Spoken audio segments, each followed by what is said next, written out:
Hello to everybody who's on this LinkedIn Live, and hello, Robert and Diane. Thank you for participating in this LinkedIn Live. Thanks to those watching and those who also are maybe catching this on demand. So we're talking today about the value of destination services, but before we really jump in, get started, Diane, Robert, can you both introduce yourselves to our audience here? Absolutely. And thank you for having us today. My name is Diane Ayers, and I am a co-founder and CEO of Porchlight Rental and Destination Services. We provide rental finding and destination services across the United States and Canada. And my name is Robert Brzozowski, and I'm the owner of Quest Relocation Group, based in Los Angeles, but serving many cities around the US. And I've been in this role for 2.5 years now, and before that, I was a corporate mobility leader at a few different companies. Happy to be here, and thank you, WERC. Awesome. And it looks like we've got some people joining, so this is great. Hello to everyone who's joining the live. And for those who don't know me, I'm Alexa Schlosser, Works Director of Content. So I've been facilitating these LinkedIn Lives over the past couple of months and excited to have Diane and Robert here to talk about destination services. And also if for those on the LinkedIn Live, if you do have any questions while you're watching that I'm not asking that you are dying to know, I will put them in the comments and I will ask Diane and Robert when we have a moment. But until then, we'll just jump into some of the questions I have for the two of you. So let's start right away. What are some of the biggest pain points that transferees run into when they're trying to navigate a move on their own, especially renters? We can let Diane Diane? start. Sure. I'll take that one. I think, well, I've been doing this for 23 years, and I can tell you the common pain point that has never changed, regardless of technology, regardless of anything else you put out there, is really the lack of local knowledge. And there are so many ways to get that information. But the truth of the matter is, until somebody is in that market, or at least connected with somebody in that market that has some local expertise and knowledge, that they can guide somebody into areas that fit their lifestyle well, that is always the biggest pain point. You can clearly search online for any type of rental you're looking for, and some look really fantastic, but you just never know if you're looking in the right place. And then the next pain point often becomes, am I really looking in the right place? And is this a scam? Because some of the apartment communities, not so much apartments, but other types of rentals can feel risky to people. And so that pain point of knowing the local market, coupled with the risk associated with moving into a new location and signing a 1-year commitment to live there, are two really big pain points that people struggle with. And a third one that I'll share is really the time-consuming part of finding and qualifying properties. What you see online is not necessarily what's truthfully available. And so all of that time-consuming effort of finding the right location, finding properties in that location, contacting them to make sure that they're actually available and have what you're looking for and accept your circumstances, whatever that may be, pets, credit, other things. Those are three big obstacles that people face just as they initially start this process. Yeah. Robert probably has things to add. Yeah, absolutely. I mean, you hit on some of the main ones for sure, Diane. Thank you. I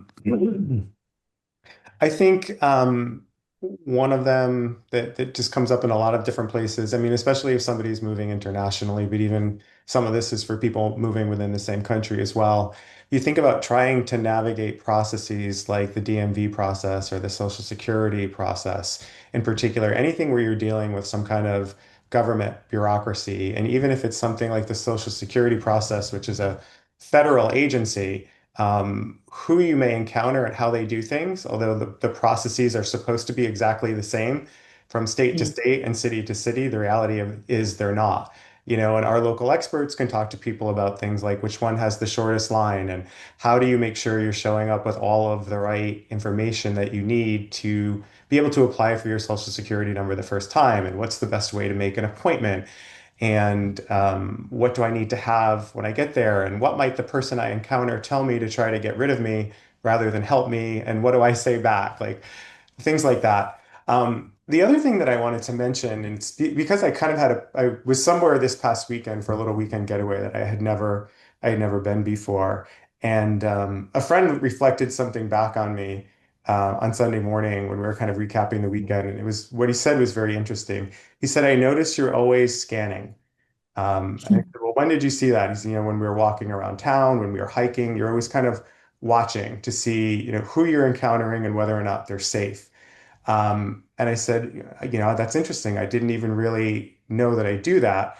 And what I realized was that this was a place where I didn't particularly feel like I personally belonged, and I didn't really feel like I would be accepted. And there was no way that I was going to look online about this Mm, particular place and something was going to tell me that. Like that was a personal thing. What did it feel like? And a mhm. comparison that I would make is we all, well, I don't know if we all do, but a lot of us order clothes online just because it's faster and it's more efficient, right? But when things show up, they don't necessarily look like they're the exact same color that they looked like on the website. They don't fit as we might imagine they might fit. They don't feel like we expect them to feel always. Sometimes they do, and sometimes they don't. But we almost always need to kind of send things back because we've made the wrong choice. And when we start talking to people for the first time, a lot of times we find that they believe they've already made a number of decisions. They just want to ask us a question or two until we start helping them understand, what are some of the things they didn't even know to ask. Mm, Or, as Diane said, there's so many scams out there. The number of times people come to us and say, "I've already found my apartment. Look, isn't it great? It's $1,000 less a month than all of these other ones." Well, there's a reason for that. Let's talk to you about why. This might feel too good to be true because it actually is too good to be true. Um, yeah. so that's and just a few more things that I wanted to mention. No, that's great. I really like that analogy about the ordering clothes because the thing can look right. It can actually arrive exactly how you're expecting it to arrive, but it doesn't maybe fit your body or what you are looking for, right? So that can be true for when you're looking for a destination. It's like this, it could be exactly what you read online, but it just doesn't fit for you. And you would need help in order to understand that. So I think that's a really apt metaphor. I wanted to ask, Um, like yeah, even go ahead. when you're looking for, and this happens for me and a number of the people that we work with. When I walk into a place, I know pretty quickly like this is right or it's not right. And sometimes it's not about what the unit or the home might be equipped with. Sometimes it just doesn't feel right, and that's just another reason that when you're going through a process like this and when you don't have a lot of time, you want somebody who understands you and who understands the area actually helping you and representing you. Yeah, well, that's I great. really liken it to home buyers. We don't send home buyers out on their own. Hmm. They always have some type of representation or they're looking for it because it's widely known. It's widely accepted that you purchase homes with some type of advocacy and representation. But in the rental space, it's a category that's really unknown. Destination services is not something that's widely understood. It's not widely available to the general public. So I know we're going to get into this a little bit more later, but that's part of the issue in you know, adding this to a core flex type of situation and not making it a core. When you add it to a flex, they don't know what it is they're getting because it's not a widely understood service. Um, anyway, I'm jumping ahead a little bit, so I'll No, just that's great. I mean, it's a great segue. So I guess how should sort of employers think about the ROI when it comes to destination services, particularly like in this, like what you're saying with the core flex or lump sum, that's the environment that a lot of us are living in now. How should they really be thinking about it? I think that it's very common in our industry to talk about talent retention. Um, you know, is the customer, is the transferee feeling valued through the experience? Did their employer really invest in them properly to make sure that they landed well in their new location? So we can talk about the touchy-feely things all day long. We know that's real, but there's just not a lot of measurement around it, which is why Yeah. this value creation committee existed, because it's such an important component. Relocation is stressful and we know people need support, And we're moving people. We're not moving their things. We're moving their lives from one location to another. And so that ROI is certainly needs to consider the emotional aspect of this. But again, when you send real estate buyers out into a marketplace, you probably look a little bit on the ROI of, did they find a home they're happy with? Mhm. And I think in this renter space, people don't measure that. We do, Yeah. but it's not brought forward to corporations, buyers of this service to understand how frequently did this transferee really secure a home as a result of the service. Mhm. And for very little money, this investment in them, and I always throw out the number $1,000. Some are going to be less, some are going to be a little bit more than that. But just for the sake of discussion, for literally $1,000, it is like the safest investment you can make to ensure that those pain points we just talked about are resolved, that people understand the market, they understand where they're living is someplace they feel comfortable. The choices they're making are well informed. So when they have a lot of information about the property, the location, they have confidence in signing a lease. And that information is risk mitigation. So part of this ROI that we're talking about is very much stems from productivity and making sure that your people can be productive, that you're investing in them as an employee, the talent that you wanted to attract, can you retain it? Because they've actually chosen a quality environment to live in. They can feel settled and that they belong here, and they can feel really happy about what they've chosen. But did the service, the $1,000 that you've spent, did it actually result in a home? And that is a KPI that a Mhm. destination service company can deliver. So you can really measure the effectiveness of the service. Yeah, If that makes absolutely. sense. If I may, I would love to add and drive home some of the same points that you made, Diane, with even, maybe a slightly different lens. I mean, I think when mobility professionals who are making decisions on what benefits to offer and what benefits not to offer, or as Diane said, which ones to make core, which ones to make flex, or maybe it's a lump sum environment where people can just do whatever they choose to do with their lump sums. There's two things are going on. As Diane said, employees don't really understand what it is, what destination services can do for them. And when it gets explained to them, the value really doesn't necessarily resonate until they actually go through an experience where they've gotten the support before, and then that's all they can talk about. So it Mhm. was really interesting. The example I'll give is so I was the mobility leader at Disney for a number of years, and the story I always tell is I would walk into a conference room and there would be some other HR leaders sitting around the table, and there would be somebody new there who I never met before. And I would introduce myself. I'd say, "Hi, I'm Robert Brzozowski. I head up global mobility." They'd say, "Hi, I'm so and so. I just moved here from Cleveland." And I would say, "Oh, cool. Well, welcome. My team must have moved you." And I would say, "How did we do?" Because I was a big believer, still am, in real-time feedback. And inevitably, they would start naming people from Quest, from our destination service provider. Never did they say, unfortunately, the members of my own mobility team. Really, who was Mhm. supposed to be their points of contact? It was the people who they spent a full day in the car with, or 3 days with, or however much time it. Those were the people who really impacted their experience because they got to know them, they understood what it was that they needed, they could curate properties and experiences for them. And so it's very hard sometimes for people to really understand what the value brings unless they've experienced it before. That's the first thing. The second thing is these services can be looked at sometimes as a nice to have because as Diane said, it's not ever, it's difficult to quantify like all of the value that we bring in dollars. Like if somebody is spending their first 3 weeks working from home trying to find an apartment, their employer doesn't know that they're not productive, Mhm. right? So that's hard to Right. quantify, but we know that's happening. Like anyone who's ever moved by themselves knows their first 6 weeks are just spent really trying to figure out how to situate their life, right? And Mhm. they're not working while they're doing that. They can't even think until they actually feel like they're settled into a new home and their kids and their spouse and whoever else are happy.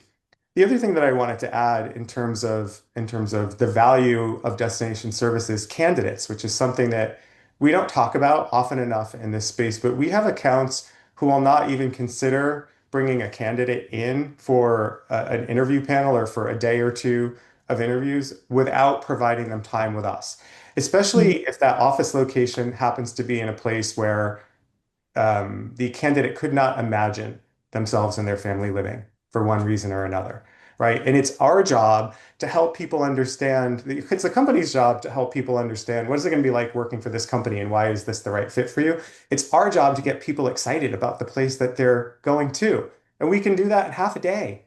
We can do that in 4 hours just by finding out who they are and showing them things that align with what they're interested in and helping them to shift away from what it is that they're losing. No, if you move to the San Francisco Bay Area, you move to, let's say, Los Gatos or San Jose or something. No, you're not going to have a 4,000 square foot house with a basement anymore like you had in Illinois, right? But we don't live that way in Northern California, or you don't, you spend more time outside, right? So let's talk about the hikes that you're going to do, and let's talk about the picnics that you're going to go on, and the time you're going to spend by the water, and how you have 12 months out of the year practically of nice weather in some of these locations. And so these are things people can't see without our Mhm. help because they're focused, the human nature is to focus on what am I losing? What am I giving up if I do this? What should I be afraid of? Well, how about what should you be excited about? Right? And then the probability of that excited candidate accepting because they can not only imagine being happy at that company or that healthcare facility or whatever it is, but they could also see their whole family being happy personally. Like that's huge. Yeah. No, that makes total Less than sense. $1,000. Less than $1,000. Well, I Exactly. guess that's another good segue kind of to my next question, which is for organizations who are trying to balance cost control with employee experience, right? There's the give and take. What does a smart destination services strategy look like today? You say $1,000, like is that the smart way to go? How do you sell that to an organization that's just looking to cut costs but keep employee experience the same? Diane, would you like to Well, start? I just, yeah. I'll I'll try. I'm gonna go to the numbers and not so much the emotional aspect of this, but a Sure. smart strategy is, are we meeting our employee needs? And clearly, if you're not providing any support for renters on the ground other than temporary housing, that's a big miss. And I think this discussion points that out. It would be really difficult for somebody to sit here and say, there's no value in destination services. It's a matter of, do we want to incorporate it? And again, I go back to the cost is literally the least expensive part of any relocation service in the line of services, but it can have the most important impact. We send out shining stars here at Porchlight all the time when we get feedback from transferees who've had amazing experiences. We're sharing it with our local experts who've created that experience. We're sharing it with our employees internally who helped create the experience. We send shining stars to our clients sometimes who have done some amazing work collaborating with us. But I point that out because I just got one last week that we put out on social media that talks about that this was the most valuable part of their relocation experience. And the gentleman was single, moving to Fort Lauderdale. You would think not difficult, plenty of rentals, right? But it's again, knowing where to live, knowing which properties are going to suit me best. So a smart strategy goes back to recognizing that people need support and not necessarily thinking that living in some place for 30 days and figuring it out themselves on evenings and weekends, haha, like they're not doing that during the workday too, is really going to suffice. So that's number one. Number two, temporary housing is one of the most expensive components of the relocation, especially when you're a renter. And so, is it necessary that they need 30 days? Is it really necessary of how much temporary housing they need? Yet that's a core, and I think it is a valuable component. Please don't misunderstand me. People need to know that they can have time to find where they're going to live.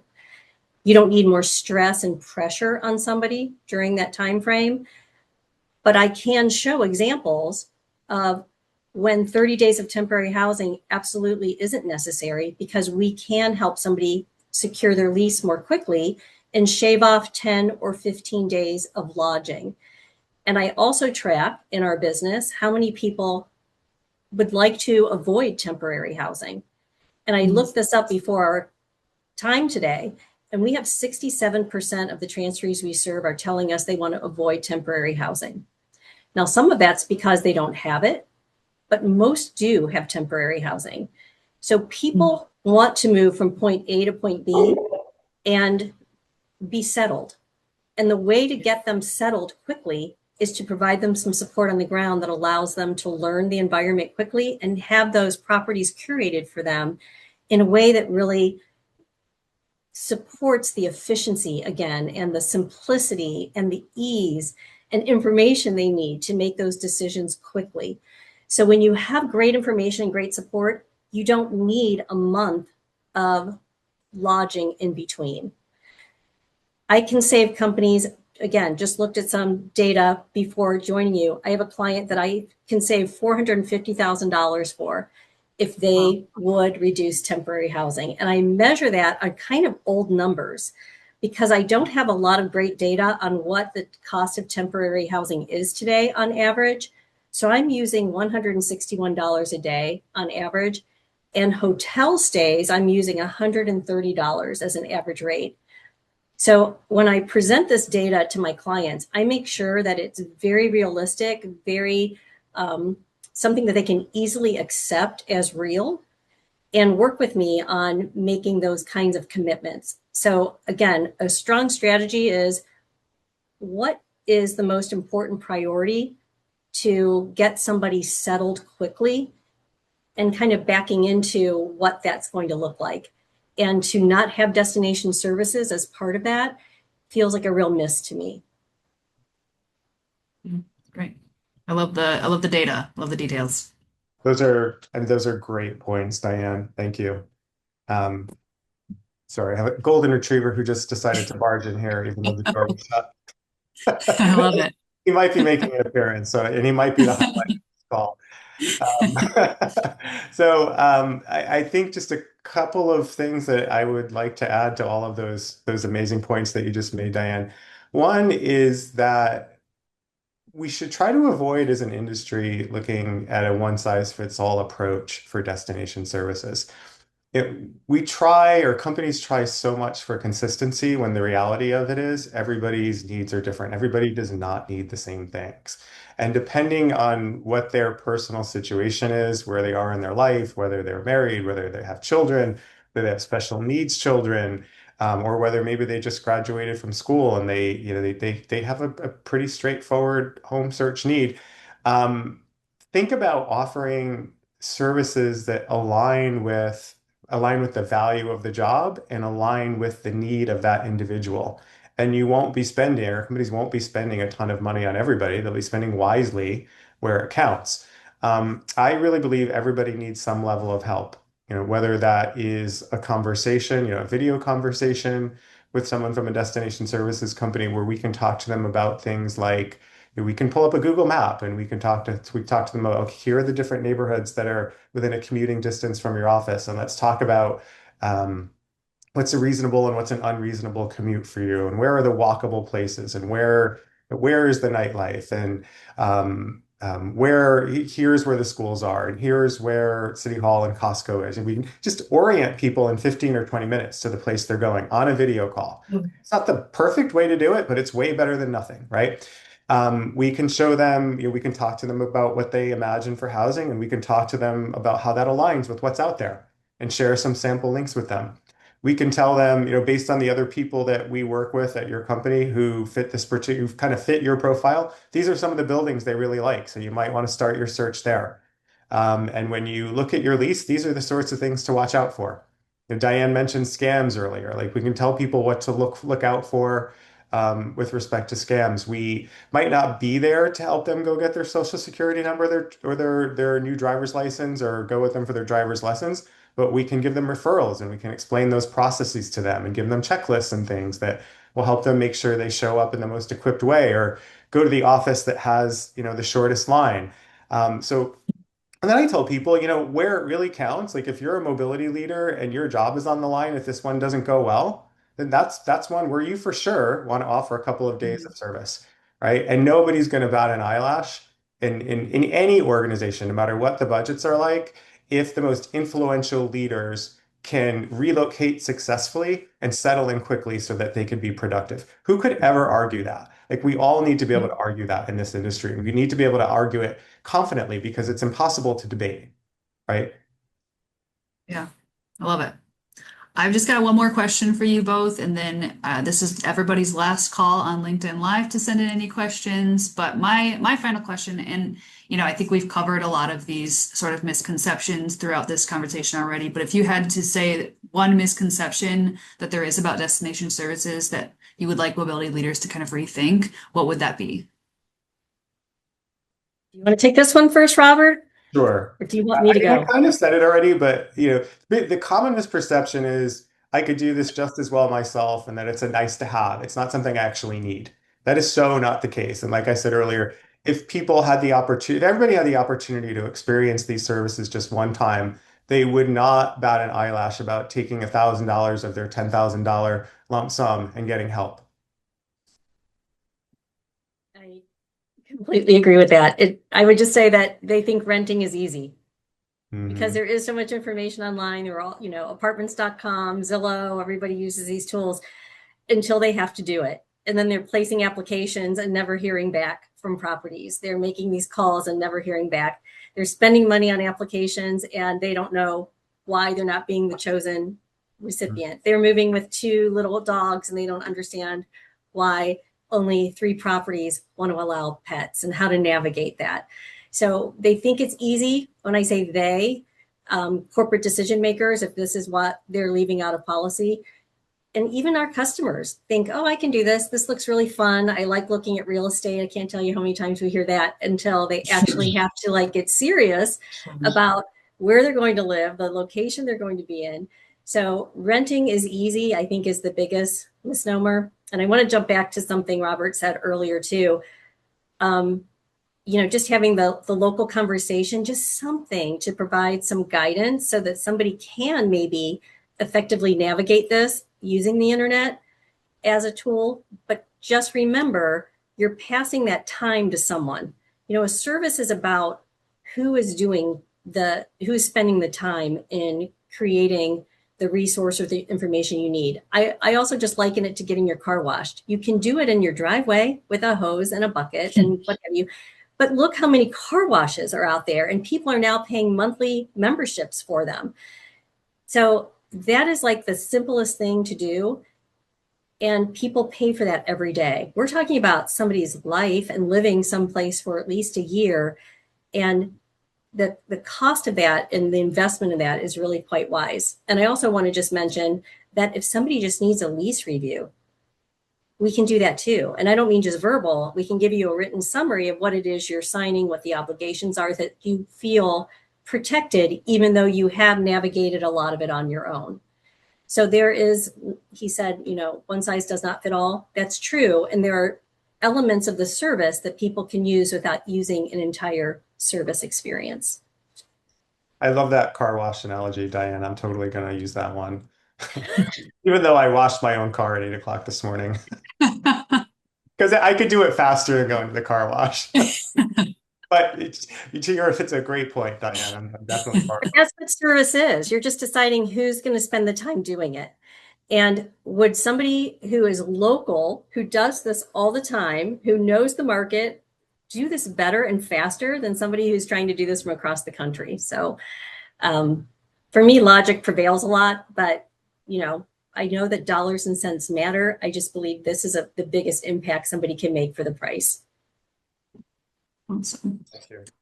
Well, thank you both, Robert and Diane, and Robert's dog, who I don't know their name, but thank you. Thank you to the dog, and everybody who's joined us here on the LinkedIn Live. It's been a pleasure having you both. Thank you for both participating in this, as well as the Value Creation Committee that you're a part of as well. So thanks again.